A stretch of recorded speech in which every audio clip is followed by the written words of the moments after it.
and welcome back to our channel Fight for Your Dreams. So let's fight with me. I am Amandeep. As you know NCERT class 6 की history हम cover कर रहे हैं, तो उसी series में आज चैप्टर नंबर 7 पर हम पहुंच गए हैं, जो हमें मौर्य काल के बारे में बताएगा। ठीक है, अशोक के बारे में हम जानेंगे इस चैप्टर में। काफ़ी इंटरेस्टिंग चैप्टर है, तो स्टार्ट करते हैं। स्टार्ट करने से पहले आप लाइक कर दें और कमेंट कर दें, शेयर कर दें। ठीक है, तो स्टार्ट करते हैं। रोशन के रूप है। तो जन्मदिन पर रोशन को दादाजी से कड़क नोट मिले। उसने उन्हें अपने हाथ में दबा रखा था।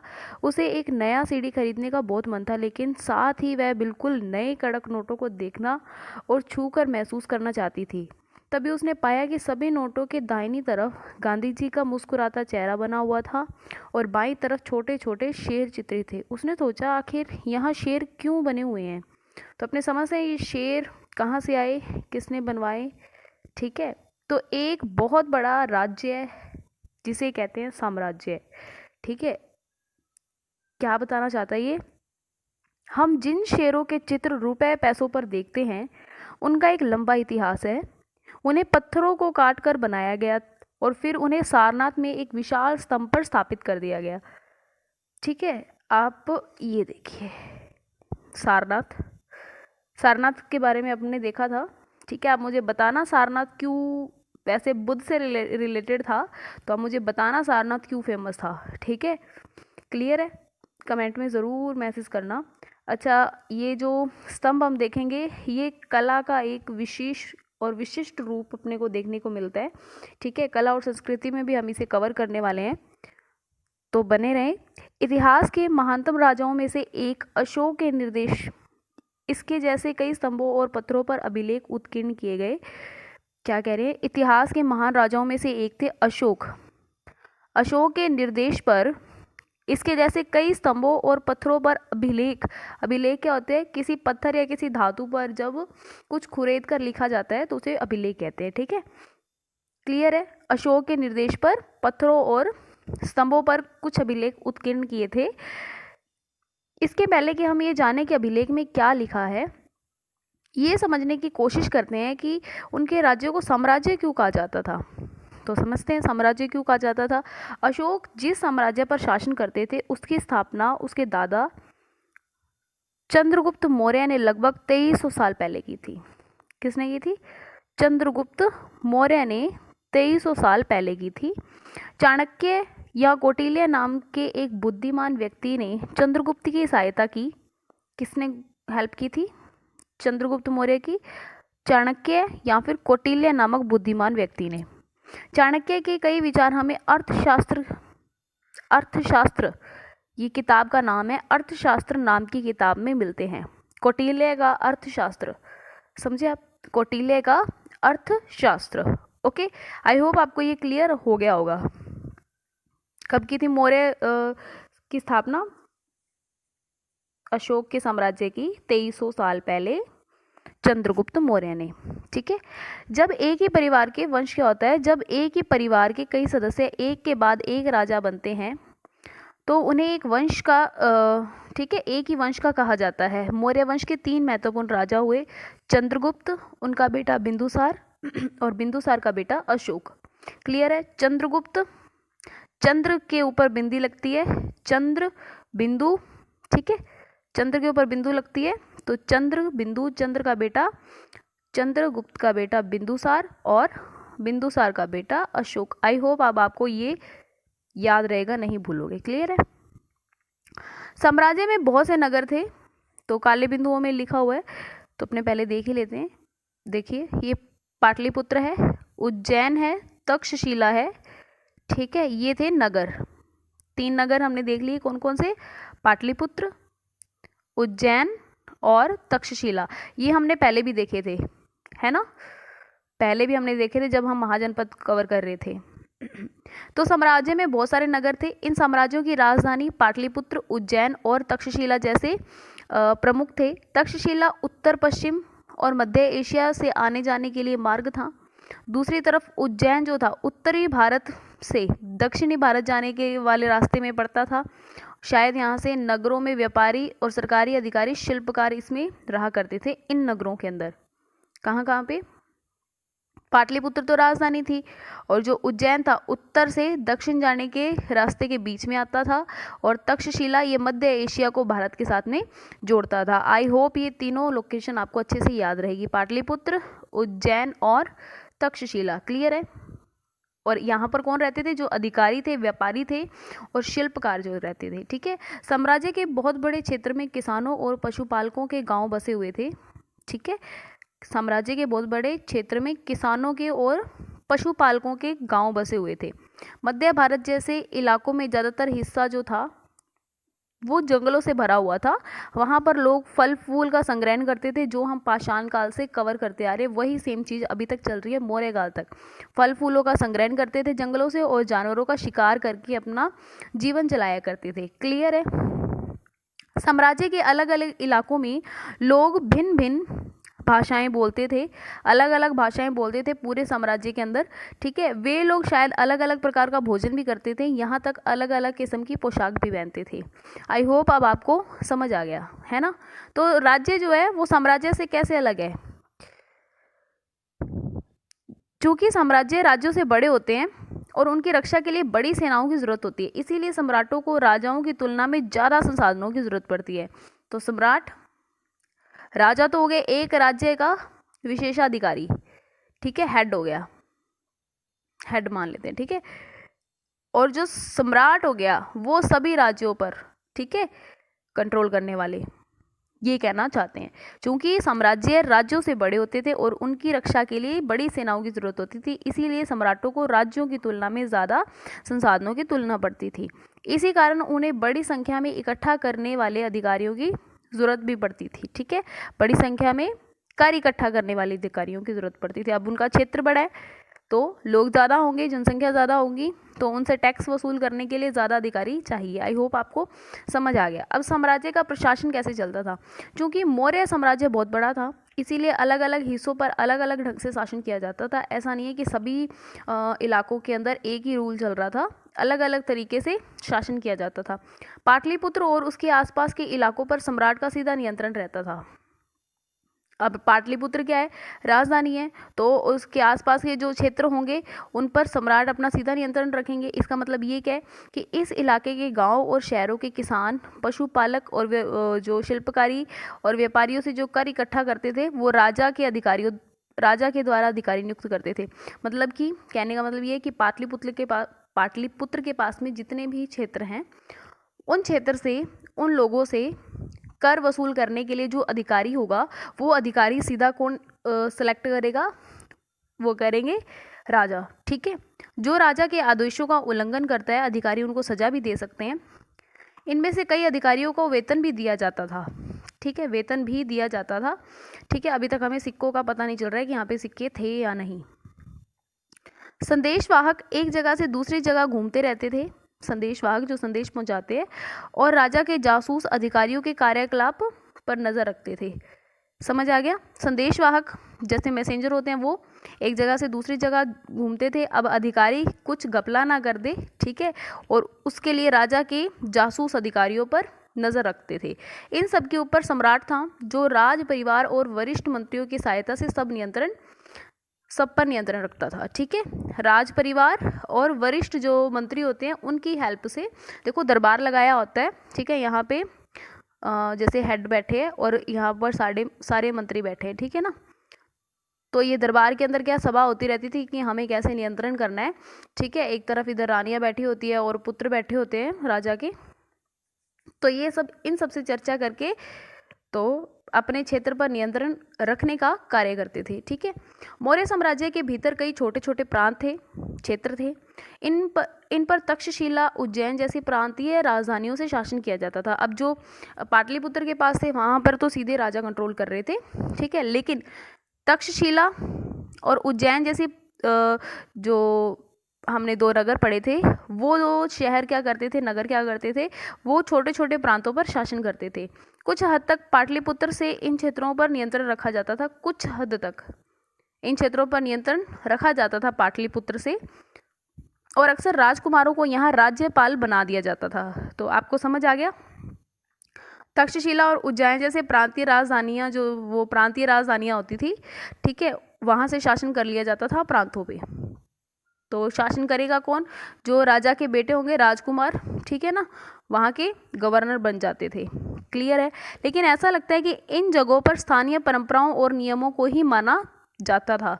तो कुछ कुछ साक्ष्य हमें ऐसे मिले हैं जहाँ पर ये देखा जा रहा है कि यहाँ पर स्थानीय परंपराओं और नियमों को माना जाता था। कैसे स्थानीय परंपराएं? कैसे? जैसे कबीला हो गया, कबीले का हेड हो गया सरदार, ठीक है, उनकी बात रखी जाती थी, उनकी बात मानी जाती थी। तो उनको कौन कंट्रोल कर रहा था? उनको कंट्रोल कर रहे थे गवर्नर। आई होप आपको ये पूरा पॉइंट समझ आ गया होगा, कोई प्रॉब्लम नहीं आई होगी। प्रादेशिक केंद्रों के बीच विस्तृत क्षेत्र थे। इनके इलाकों में मौर्य शासक सिर्फ मार्गों और नदियों पर नियंत्रण रखने की कोशिश करते थे, जो कि आवागमन के लिए महत्वपूर्ण थे।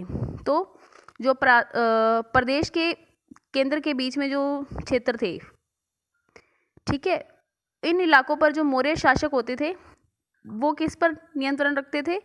मार्गों पर और नदियों पर नियंत्रण रखने की कोशिश करते थे, जिससे कि जो आए जाए उस पर क्या रहे? कंट्रोल रहे, कौन आ रहा है कौन जा रहा है उसके बारे में पता चलता रहे। यहाँ से उन्हें जो भी संसाधन कर और भेंट के रूप में मिलते थे उसे इकट्ठा कर लेते थे। उदाहरण के लिए अर्थशास्त्र, किसने लिखी? अर्थशास्त्र, कौटिल्य ने। तो अर्थशास्त्र की जो पुस्तक है उसमें हमें देखने को मिलता है, लिखा हुआ है कि उत्तर पश्चिम कंबल के लिए और दक्षिण भारत सोने और कीमती पत्थरों के लिए प्रसिद्ध था। उत्तर पश्चिम कंबल के लिए कैसे? हमने पहले भी पढ़ा था वैदिक काल के अंदर कि हाँ, वो एडवांस जब हम एंशिएंट हिस्ट्री कर रहे थे तब बताया था मैंने। तो उत्तर पश्चिम के अंदर हमें पता है कि यहाँ पर जो रावी नदी है, रावी और व्यास नदी जो है, व्यास नदी के पास में उच्च प्रकार की हमें क्या मिल रही थी? यहाँ पर ऊन मिल रही थी। तो ऊन से क्या बना रहे हैं? कंबल बना रहे हैं। तो ठीक है, उत्तर पश्चिम तो किस लिए? कंबल के लिए है। और दक्षिण, जब हम देखेंगे, आप वीडियो ज़रूर देखना, भारत का भौगोलिक विस्तार, तो दक्षिण के अंदर कर्नाटक है, कोलार, ठीक है, कर्नाटक के अंदर कोलार नामक जगह है। तो KGF जो अभी मूवी आ रही है ना, KGF चैप्टर 2, तो वो के मतलब कोलार ही है, ठीक है, कोलार ही है, कर्नाटक के अंदर है ये। तो ये यहाँ से क्या निकलता था? सोना निकलता था। तो दक्षिण भारत किसके लिए? सोने के लिए। आई होप ये आपको पॉइंट अच्छे से समझ आ गया होगा। संभव है कि संसाधन के नजराने से के रूप में इकट्ठे किए जाते थे, संसाधन नजराने के रूप में, कर के रूप में इकट्ठे किए जाते थे। तो देखो नजराना क्या होता है? यहाँ कर नियमित ढंग से इकट्ठे किए जाते थे, वहीं नजराना नियमित रूप से जब भी संभव हो इकट्ठा किया जाता था। तो बस इतना ही डिफरेंस है कि जो कर होता है वो तो नियमित ढंग से इकट्ठे करते हैं, लेकिन नजराना जो होता है वो कभी कभी ले लिया जाता है, ठीक है, जब उनसे पॉसिबल हो, जब वो उधर जा पाए उस इलाकों में, उसे बोलते हैं नजराना। जो कभी कभी लिया जाता हो कर उसे बोलते हैं नजराना, जो डेली मतलब कि नियमित रूप से लिया जाता हो उसे बोलते हैं कर। ऐसे नजराने विविध पदार्थों के रूप में प्राय ऐसे लोगों से लिए जाते थे जो स्वेच्छा से इसे देते थे। आई होप आपको समझ आ गया। जो मर्जी से देते थे लोग, जैसे दान दे दिया, वही उसी हिसाब से कह रहे हैं नजराना, लेकिन लेने जरूर जाते थे ये लोग। तो राजधानी में सम्राट मेगास्थनीज चंद्रगुप्त के दरबार में पश्चिम एशिया के यूनानी राजा सेल्यूकस निकेटर का राजदूत था, ठीक है। मेगास्थनीज चंद्रगुप्त के दरबार में, किसकी बात कर रहे हैं हम? मेगास्थनीज की बात कर रहे हैं। ये चंद्रगुप्त के दरबार में पश्चिम एशिया के यूनानी राजा जो थे सेक्युलस निकेटर के राजदूत थे। कौन? मेगास्थनीज। याद रहेगा, चंद्रगुप्त के दरबार में थे, ठीक है। मेगास्थनीज ने जो कुछ भी देखा उसका विवरण दिया। क्या विवरण दिया? कि राजा का जनता के सामने आने के अवसरों पर शोभा यात्रा के रूप में जश्न मनाया जाता है, जैसे कि हम टीवी सीरियल में ये सब देखते हैं। उन्हें एक सोने की पालकी में बिठाया जाता है। उनके अंगरक्षक सोने और चांदी के अलंकृत हाथियों पर सवार होते हैं। कुछ अंगरक्षक पेड़ों को लेकर चलते हैं। इन पेड़ों पर प्रशिक्षित तोतों का एक झुंड रहता है जो सम्राट के सिर के चारों तरफ चक्कर लगाता रहता है। राजा सामान्यतः हथियारबंद महिलाओं से घिरे होते हैं। वे हमेशा इस बात से डरते हैं कि कोई उनकी हत्या करने की कोशिश ना कर दे। तो उनके खाना खाने से पहले खास नौकर उनके खाने को चेक करते हैं। वे लगातार 2 बार एक ही कमरे में नहीं सोते, मतलब लगातार 2 रात एक ही कमरे में नहीं सोते। तो ये सिस्टम तो आज भी चलता आ रहा है ना। सिक्योरिटी जो है वाई कैटेगरी की, जेड कैटेगरी की, है ना, तो ये सिक्योरिटी तो आज भी चल रही है। और फिर मैगस्थनीज जो है वो पाटलिपुत्र के बारे में क्या लिखते हैं, जो आज के पटना में है। ये एक विशाल और खूबसूरत नगर है। यह एक विशाल प्राचीर से घिरा हुआ है। इसमें 570 बुर्ज और 64 द्वार लगे हुए हैं। जो बड़ी सी दीवार है ना, वो उसमें 570 तो बुर्ज लगे हैं और 64 द्वार लगे हैं। तो आप समझ सकते हो कि कितना बड़ा प्राचीर है। तो नगर को पूरा घेरा हुआ है। दो और 3 मंजिल वाले घर लकड़ी और कच्ची ईंटों से बने हैं। राजा का महल भी काठ से बना है, जिसे पत्थर की नक्काशी से अलंकृत किया जाता है। और यह चारों तरफ के उद्यानों और चिड़ियों के लिए बने बसेरों से घिरा हुआ है। आई होप आपको समझ आ गया होगा। राजा द्वारा खाना खाने से पहले खास नौकर उस खाने को क्यों चखते थे? तो पहली बात तो ये कि खाना चेक करने के लिए कि इसमें कुछ मिलावट तो नहीं कर दी किसी ने, और दूसरा कि ये खाना अच्छा बना है या नहीं, खाने योग्य है या नहीं, तो इसीलिए चेक करते होंगे। नॉर्मल सी बात है, ये तो हम समझ ही सकते हैं। तो पाटलिपुत्र मोहनजोदड़ो से किस तरह से अलग था? तो पाटलिपुत्र की बात हो रही है, मोहनजोदड़ो से कैसे अलग था? तो मोहनजोदड़ो हमने पढ़ा था। मोहनजोदड़ो है वो प्राचीर से घिरा हुआ था या नहीं, ये आप मुझे बताओगे। ठीक है, मोहनजोदड़ो अगर घिरा हुआ था तो क्या उसमें ये सब था? 64 द्वार थे। ये सब वैसे हमें जानकारी मिली नहीं है जब हमने हड़प्पा सभ्यता कवर की थी। ठीक है, लेकिन क्लियर है। यहाँ पर राजा कोई थे नहीं। राजा का जो महल होता था वो काठ से बना हुआ था, पत्थर की नक्काशी से अलंकृत था। ऐसा हमें कोई साक्ष्य मिलता नहीं है मोहनजोदड़ो से। ठीक है, उद्यानों और चिड़ियों के लिए जो बसा हुआ था, बसेरा वगैरह बना था, ऐसे कोई हमें साक्ष्य मिल नहीं रहे हैं मोहनजोदड़ो से। लेकिन मोहनजोदड़ो की एक विशेषता जो थी, महान स्नानागार और अन्नागार हमें मिला था यहाँ से। ये इसकी विशेष, ठीक है ना, विशेषता थी मोहनजोदड़ो की। अच्छा, अब अंत में आते हैं इलाके जंगल के। वहाँ रहने वाले लोग काफ़ी हद तक स्वतंत्र थे। उनसे उम्मीद की जाती थी कि वे मौर्य पदाधिकारियों को हाथी, लकड़ी और मधु, मोम जैसी चीज़ें ला कर दें। ठीक है, कोई ज़्यादा टैक्स वगैरह नहीं लिया जाता था। बस इन चीज़ों की वो चाहते थे कि ये चीज़ें हमें ला कर दे दिया करें। कौन? जंगल में रहने वाले लोग। तो आई होप आपको पूरा समझ आ गया होगा, कोई प्रॉब्लम नहीं आई होगी, है ना। तो हमने अभी ये क्या देखा है, किस तरीके से प्रशासन चल रहा था। पाटलिपुत्र पर और सीधा किसका कंट्रोल था? राजा का, सम्राट का। और बाकी के क्षेत्रों के अंदर जैसे तक्षशिला और उज्जैन हो गया, वहाँ पर गवर्नर की सहायता से बाकी छोटे प्रांतों पर कंट्रोल किया जाता था। ठीक है, टैक्स लिया जाता था और नजराना वसूल किया जाता था। अशोक एक अनोखा सम्राट था। कैसे? अशोक मौर्य वंश में सबसे प्रसिद्ध शासक थे। तो वह ऐसे पहले शासक थे जिन्होंने अभिलेखों द्वारा जनता तक अपने संदेश पहुंचाने की कोशिश की, इसीलिए प्रसिद्ध हैं। अशोक के ज़्यादातर जो अभिलेख है प्राकृतिक भाषा या ब्राह्मी लिपि में लिखे हुए हैं। क्लियर है, ताकि लोगों को समझ आए। कलिंग युद्ध का वर्णन करता हुआ अशोक का अभिलेख। अपने एक अभिलेख में अशोक ने ये बात कही है, राजा बनने के 8 साल बाद मैंने कलिंग विजय की। लगभग 1.5 लाख लोग बंदी बना लिए गए, 1 लाख से ज़्यादा लोग मारे गए। इससे मुझे अपार दुख हुआ। क्यों? जब किसी स्वतंत्र देश को जीता जाता है तो लाखों लोग मर जाते हैं और बहुत सारे बंदी बनाए जाते हैं। इसमें ब्राह्मण और श्रमण भी मारे जाते हैं। जो लोग अपने सगे संबंधियों और मित्रों को बहुत प्यार करते हैं तथा दासों और मृतकों के प्रति दयावान होते हैं, वे भी युद्ध में या तो मारे जाते हैं या अपने प्रियजनों को खो देते हैं। इसलिए मुझे पश्चाताप हो रहा है। अब मैंने धर्म पालन करने और दूसरों को इसकी शिक्षा देने का निश्चय किया है। मैं मानता हूँ कि धर्म के माध्यम से लोगों का दिल जीतना बलपूर्वक विजय पाने से ज़्यादा है। दिल जीतना जो है, अगर हम किसी का दिल जीत लेंगे तो वो खुशी खुशी हम उससे कुछ मांगेगी ना, वो भी खुशी खुशी दे देंगे। लेकिन अगर हम किसी को फोर्सफुली अगर करते हैं तो वो भी अपना बल लगाने में, फोर्स लगाने में कसर नहीं छोड़ता है ना। तो इससे क्या होता है, जिन लोगों का कसूर नहीं होता वो भी बीच में पिस जाते हैं, है ना। मैं यह अभिलेख भविष्य के लिए एक संदेश के रूप में इसीलिए उत्कीर्ण कर रहा हूँ कि मेरे बाद मेरे बेटे और पोते भी युद्ध ना करें। इसके बदले में उन्हें सोचना चाहिए कि धर्म को कैसे बढ़ाया जाए। तो कलिंग की लड़ाई से युद्ध को लेकर अशोक के विचारों में परिवर्तन कैसे हो गया? तो परिवर्तन कैसे हुआ? सबसे पहले तो धर्म से प्रभावित थे वो, ठीक है, और अहिंसा के पुजारी थे। हिंसा वो करना नहीं चाहते थे। जब उन्होंने ये सब देखा कि हाँ ये गलत है, तो फील हुआ होगा, इसीलिए उनके विचारों के अंदर चेंजेस आया। धम्म जो है वो संस्कृत शब्द धर्म का प्राकृतिक रूप है। धम, देखो यहाँ पे लिखा है धर्म, धर्म में रैग बोलना थोड़ा टिपिकल है, तो धर्म ना बोल के ये सीधा क्या बोला जा रहा है, धम बोला जा रहा है, धम। आगे चलते चलते ये धम जैसे जैसे चेंज हुआ, बदलाव हुए इसके अंदर, ये धर्म से धर्म में चेंज हो गया। आई होप ये समझ आ गया होगा आपको, क्लियर है। शॉर्टकट में बोला जाता था इसको। अशोक का कलिंग युद्ध। कलिंग तटवर्ती उड़ीसा का प्राचीन नाम है। पेज नंबर 68 पे देखना है। वेट,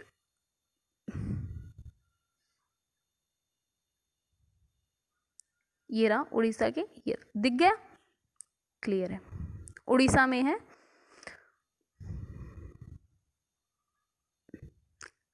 तो उड़ीसा का प्राचीन नाम है।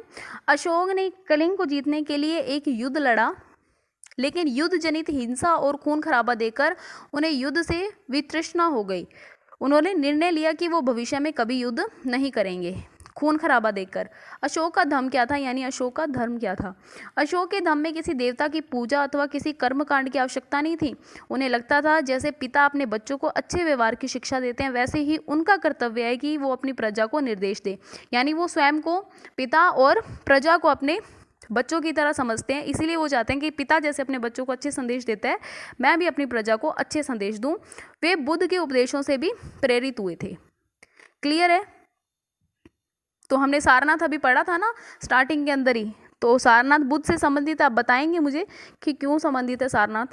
ऐसी कई समस्या थी जिनके लिए उन्हें संवेदना थी।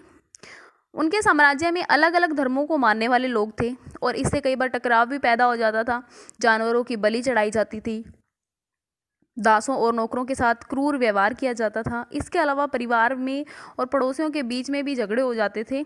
अशोक ने महसूस किया कि इन समस्याओं का निदान उनका कर्तव्य है। ये समस्याएं जो है, ये छोटी मोटी समस्या जो है, ये बाद में चलकर क्या ले लेती है, बड़ा रूप ले लेती है। तो इनको आज यहीं पे ख़त्म कर दें। इसको ख़त्म करने की महसूस आवश्यकता किसको हुई? किसको महसूस हुआ? अशोक को, ठीक है। तो इसीलिए उन्होंने क्या किया, धम्म महामात नाम के अधिकारियों की नियुक्ति करी। धम्म महामात, ठीक है। ये क्या करते थे, ये जगह जगह पर जाकर धम्म के बारे में लोगों को शिक्षित करते थे, ठीक है, क्लियर है। किसकी नियुक्ति की इन्होंने? धम्म महामात, क्लियर है। हाँ जी, ये मूर्तिकला आप देख लीजिए, मौर्यकालीन स्तंभ का हिस्सा है ये, ठीक है, देख सकते हैं ना आप।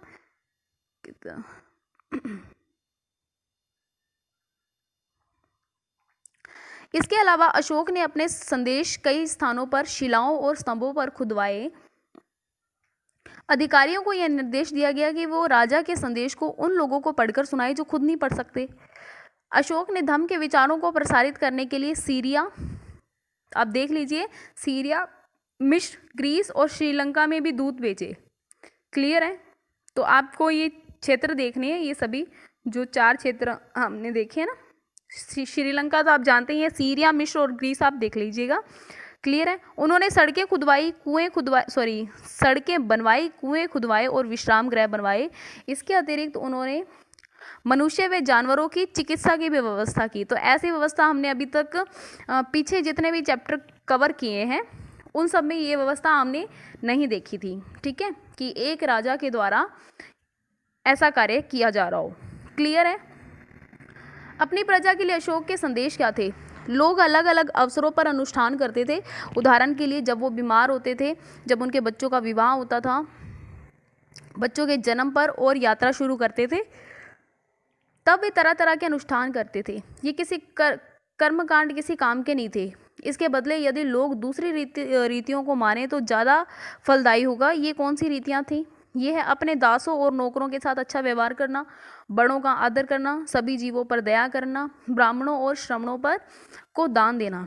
अपने धर्म की प्रशंसा या दूसरे धर्म की निंदा करना, दोनों ही बातें गलत है, ठीक है। हर किसी को दूसरे धर्म का आदर करना चाहिए। यदि कोई अपने धर्म की बड़ाई और दूसरे के धर्म की बुराई करता है तो वास्तव में अपने धर्म को ज़्यादा नुकसान पहुंचा रहा होता है, क्योंकि उसके धर्म ने ऐसी शिक्षा उसे नहीं दी है कि आप दूसरों की बुराई करो।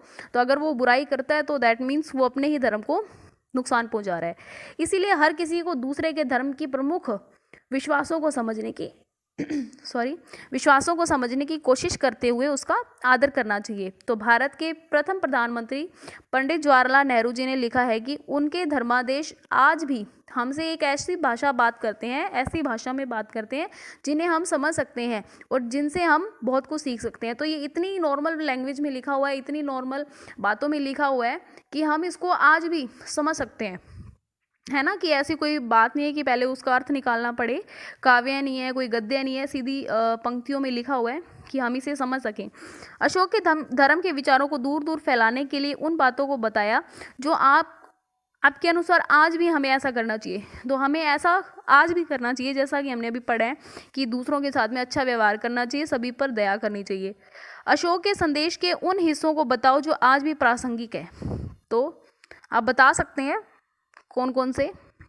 वैसे तो ये सारे ही आज भी प्रासंगिक है, कुछ भी इसमें बात गलत नहीं है ना, कि हम कहें कि नहीं ऐसा नहीं करना चाहिए, सभी जीवों पर दया करनी चाहिए, यहाँ पर ये ब्राह्मणों और श्रमणों को दान देना चाहिए, तो ये कोई गलत बात नहीं है, ठीक है।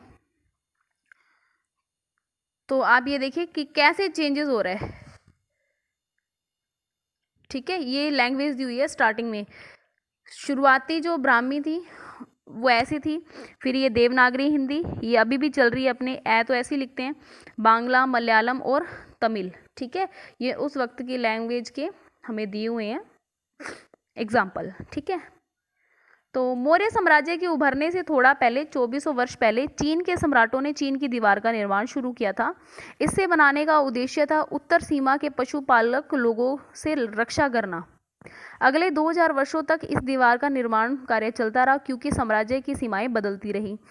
यह दीवार लगभग 6400 किलोमीटर लंबी है तथा पत्थर और ईंटों से बनी हुई है। इसकी ऊपरी सतह सड़क जैसी चौड़ी है। इस दीवार को बनाने के लिए हजारों लोगों को काम करना पड़ा। हर 100-200 मीटर की दूरी पर इस पर निगरानी के लिए बुर्ज बने हुए हैं। पड़ोसी देशों के प्रति अशोक का रवैया चीनी सम्राटों के रवैये से कैसे भिन्न था, तो हम देख सकते हैं जैसे कि अशोक ने ग्रीस, मिस्र और श्रीलंका और सीरिया जैसे देशों के अंदर अपने दूत भेजे, किस लिए? धर्म का प्रसार करने के लिए, ठीक है। तो वो चाहते थे, क्या चाहते थे? वो चाहते थे कि लोग कैसा रवैया अपनाएं, लोगों का जो सोच हो कैसी हो, दूसरों के प्रति संवेदनशील हो, ठीक है, हम किसी पर आक्रमण ना करें। तो उनकी ऐसी सोच थी, आक्रामक सोच नहीं थी उनकी, ठीक है। तो जबकि ये चीन का तो आज भी हम देख सकते हैं, बहुत बड़ा एग्जाम्पल है चीन। तो आई होप कि आपको ये वीडियो अच्छे से समझ आया होगा। तो ये जो इधर टर्मिनोलॉजीज जो दी हुई है वो हमने अच्छे से कवर कर ली है, कुछ भी ऐसी बात नहीं है जो हमें समझ ना आई हो। तो अशोक आपको अच्छे से समझ आ गए होंगे। तो मौर्य साम्राज्य की शुरुआत 2300 साल पहले हुई थी। तो ये आप तिथियाँ बिल्कुल रिवाइज कर लिया करें एक बार, ठीक है। अगर आप कॉन्सेप्ट के साथ में लर्न करेंगे ना तो कुछ भी इसमें मुश्किल नहीं होगा, ठीक है। तो लाइक कर दें अब। आई होप आपको ये वीडियो अच्छे से समझ आया होगा। अगर कुछ समझ नहीं आता तो आप मुझे कमेंट कर दें। तो मिलते हैं कल एक नए चैप्टर के साथ में, तब तक के लिए बाय, टेक केयर, जय हिंद।